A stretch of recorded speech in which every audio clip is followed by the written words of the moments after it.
Herkese merhaba arkadaşlar. Bugün biz havuza gideceğiz.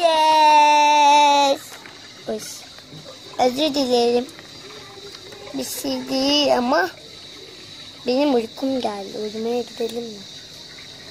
Uyumasın ya sabah sabah. Kamerayı çevir. Öbürlerini de tut. Ay düştüm. Ay ne düşüyorum ben ya. Ben çıkacağım. Büyük havuza gireceğim. Büyük havuzuna gidersen ablan sana ne yapar biliyorsun. Neyse tamam hadi. Geliyor musun? Geliyorum, beni bekleyin de. Değil mi böyle? Hadi gelin. Geliyoruz ama orası büyük havuzunun yolu değil mi? Ay yanlış o. İşte burası. Havluların oraya gideceğiz. Aa evet.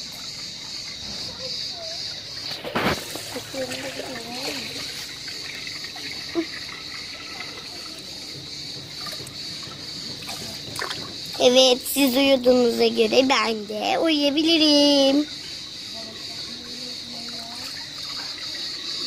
Uyumaya gitmişlerdir. Ben de havuza girmeye gideyim. Hiçbir yerim gözükmüyor değil mi?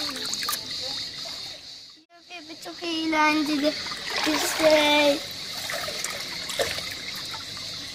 Biraz sonra buraları mı açacaklar? Bunlar ne? Burası aquapark değilmiş. Tamam mı? Batıyorum.